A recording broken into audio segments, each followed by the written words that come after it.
2020 was a wild year. From the pandemic, to the election, to the nationwide riots, it seemed like every week was a new crazy story. The rap world was not immune, and several hot artists ended up catching the charge in 2020. Here's a look at some of the top rappers who got into trouble with the law last year. GHerbo. Herbert Randall Wright III, known by his stage name GHerbo, is a rapper from Chicago, Illinois. GHerbo is from the South Shore neighborhood in the east side of Chicago. He started gaining buzz back in 2014 when the drill sound was exploding nationwide. He and his childhood friend, Brandon Dickinson, aka Lil Bibby, started gaining attention with the track Kill Shit. Herb followed up on the buzz with the mixtape Welcome to Phaserland in 2014, which solidified him as one of the next hot rappers coming out of Chicago. Although GHerbo was associated with the drill scene, he always had his own sound that used the same dark menacing production style, but was closer to traditional hip-hop than artists like Chief Keef and Lil Reese. Growing up in Chicago, GHerbo was forced to jump in the streets at an early age. He dropped out of high school at 16 and created his own crew with Bibby and some of the other guys he grew up around called NLMB, which stands for Never Leave My Brothers or No Limit Muskegon Boys. Herb has stated that the group is a brotherhood and not a gang. However, No Limit and the Muskegon Boys are two renegade factions of two major gangs in Chicago. No Limit was a set of the almighty Black Peace Stone Nation, and the Muskegon Boys was a set of the Gangsta Disciples. The two crews split off from their parent gangs and formed NLMB to focus on their own endeavors and not get caught up in street politics. But GHerbo is no stranger to trouble with the law. He's been arrested in the past on charges like weapons possession and simple battery. In 2020, he got hit with the federal racketeering charge for wire fraud, aggravated identity theft, and 12 other charges. He was arrested along with his manager Anthony T. Glow Strong, rapper Joseph Joe Rodeo Williams, and several other co-conspirators on December 2nd, 2020. Authorities said that GHerbo and his crew had been living a lavish lifestyle that they said was financed by rap money was actually financed by stolen credit cards. They claim that GHerbo and his associates paid for private flights, luxury villas, studio time, and more through fraud. The alleged scam took place over 4 years, and in total, the crew spent over $1.4 million. Chicago rapper GHerbo and several members of his music team are facing federal fraud charges after authorities say he used other people's information to charge more than $1 million to fund a lavish lifestyle. Now the charges are being handed down by the U.S. District Court of Massachusetts in Springfield. The indictment names 25-year-old GHerbo along with 5 other members of his team. Authorities allege that the group used social media to share information on stolen identities, used stolen credit cards to purchase 2 designer puppies, and rented a villa in Jamaica. Herbo's manager T-Glow got to buy a set of designer puppies, whatever that means, and try to use a stolen credit card to pay for it.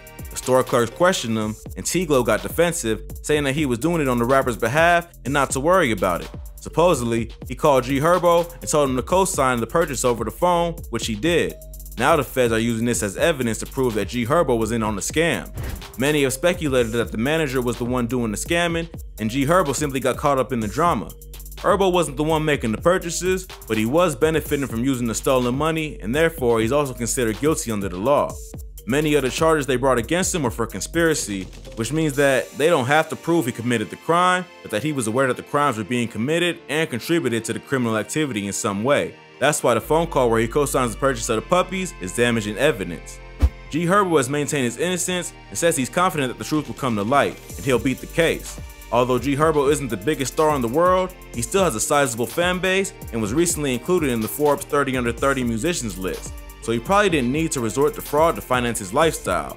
However, many members of his team are people he grew up with in Chicago, and it wouldn't be surprising if someone close to him was still making street money and tried laundering it through GHerbo's legal business. To what extent Herbo knew what was going on is tough to tell. It is a Fed case, which is notoriously hard to beat. However, he isn't accused of a violent crime, so with a good team of lawyers, he could likely get away with probation or a fine. But it all depends on how much Herbo knew about the stolen credit cards and if the feds can prove that he was knowingly enjoying luxuries bought with stolen money. But his criminal history is nothing compared to this next artist who dropped out of high school to join the streets when he was only 14 and is now getting in all sorts of trouble, from murder charges to robbery and even weapon trafficking and kidnapping charges. Yup, let's get right into it. NBA Youngboy. Kentrell Gaulden, better known as NBA Youngboy, is a rapper from Baton Rouge, Louisiana. Although Youngboy has only been in the spotlight for the past 4 or 5 years, he has had a career filled with drama and legal problems. From beating an attempted murder charge to getting arrested for weapons violation and kidnapping, Youngboy has a crazy rap sheet for an artist who's only 21 years old. Youngboy was raised on the mean streets of Baton Rouge and primarily grew up with his grandmother after his father was sentenced to 55 years in prison. He took to the streets at an early age after dropping out of high school to pursue music at 14 and wrote some of his breakout songs while in prison for robbery.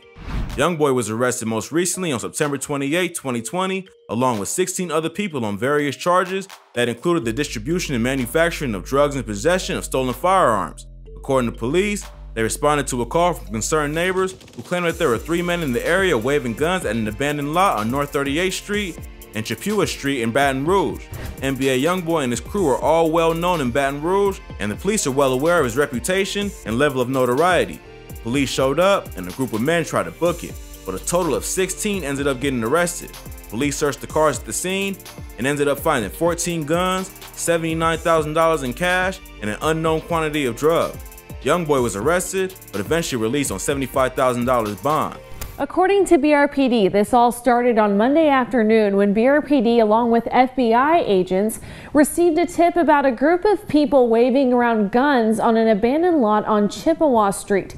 One of those individuals, Kentrell Gaulden, better known as rapper NBA Youngboy. The rapper was one of 16 arrested at the scene. 3 of them, I believe, were convicted felons. So if they didn't have weapons in their possession, they were around weapons. Gaulden was released on $75,000 bond Tuesday afternoon. Youngboy has a history of getting hit with serious charges, but somehow beating them with little to no jail time. He was arrested for attempted first-degree murder and ended up walking away with time served and probation. Check out our video on rappers who beat a murder charge for more info on this case. Youngboy does have an impressive team of lawyers and label connects who seem to help him out when he gets in illegal situations. There's no proof that any of the drugs or guns belong to Youngboy, which will work in his favor, but his long list of legal troubles may also sway a judge. Whether or not Youngboy ends up doing time for the charge or getting away with a slap on the wrist yet again is yet to be seen. If you thought all that sounded bad, this next artist shot female rapper Megan Thee Stallion in the foot with a pistol. You heard that one right. Let me know what you think about this wild story. Tory Lanez. Daystar Peterson, better known as Tory Lanez, is a Canadian rapper and singer born in Brampton, Ontario. Tory Lanez was at the pinnacle of his career back in 2020 after his quarantine radio series became one of the most viewed programs on Instagram Live. However, right at the height of his viral success, he was arrested for allegedly shooting none other than Megan Thee Stallion in the foot following an argument in Hollywood, California. Tory grew up primarily in Canada, but his family moved around a lot after his mother tragically died of a rare disease when he was a child. After her death, his father became an ordained minister and started moving frequently throughout the United States, eventually settling in Atlanta, Georgia.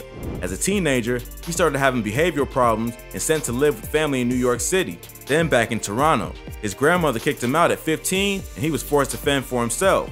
He started pursuing music seriously around 2009 and released a series of mixtapes that caught the attention of the industry. Tory has steadily built a name for himself as a hybrid trap rapper and R&B singer and was in good position to dominate the charts in the early 2020s. But an incident that occurred outside a house party in 2020 has put his career in serious jeopardy. On July 12, 2020, Tory was arrested for carrying a concealed weapon. Around this time, media outlets also reported that Megan Thee Stallion had been present at the time Tory was arrested and had been injured. At first, the team was quiet about what had happened and claimed that the rapper stepped on broken glass. But Megan later took to Instagram Live to make it clear to her fans that Tory had shot her and was trying to cover it up in the media. So, since y'all hoes so worried about it, yes, this nigga Tory shot me. You shot me. And you got your publicists and your people going to these blogs lying and shit. Stop lying. According to rumors, the two had been dating for a few months and had attended a house party together at Kylie Jenner's house in Hollywood Hills, California. They got into an argument after leaving the party, and Megan claims that she was leaving the vehicle. Tory pulls out a gun and shot her in the foot. Everybody in the car arguing. I'm in the front seat. This nigga in the back seat. I get out the car. I'm done arguing. I don't want to argue no more. I get out. I'm walking away. this nigga from out the backseat of the car started shooting me. You shot me. Tori has denied the accusation and says that Megan and her team are trying to smear him. However, the evidence does seem pretty damaging. Tori was arrested that same night and charged with carrying a concealed weapon, and Meg did go to the hospital to get treatment for a gunshot wound. Rapper Tory Lanez has been charged with shooting artist Megan Thee Stallion during an argument. The DA's office says Lanez, whose legal name is Daystar Peterson, shot Megan's feet during an argument in the Hollywood Hills July 12th.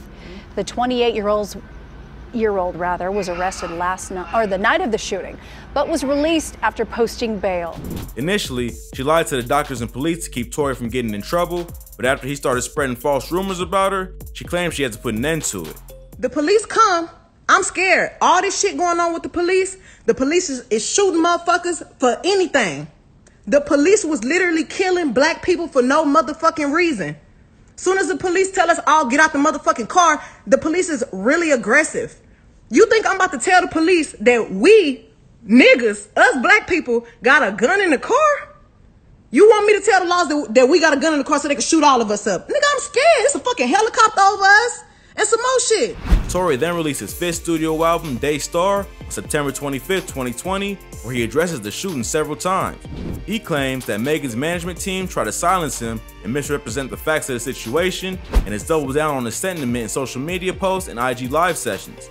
I get a call from Rock Nation that says, yo, we heard you're gonna make a statement about what happened, and it'd be in your best interest if you don't make that statement. So I'm like, oh, okay, I don't understand what the issue of me telling my fans, like, yo, look, it's not that serious of a deal. I went to jail for whatever. It's like, I didn't get for that 2 days why that was an issue. However, the timing of the Daystar album was not ideal. Having been released just a day before the officers involved in the high-profile Breonna Taylor case were acquitted of killing her in her own home. The public was still sensitive about cases involving violence against black women, and the album received a huge backlash from fans and critics. What only added fuel to the fire was that Billboard published an article claiming that Tory and his team impersonated executives from Megan's label, 300 Entertainment, to alter the narrative about what happened that night. Tory has denied this claim, but the evidence is suspicious at best. Both artists have been pretty quiet about exactly what led to the argument and the shooting. According to Megan, he shot her for no reason, and according to Tory, it's all an elaborate smear campaign. The case is still ongoing, and more information will likely surface as evidence is brought before the courts.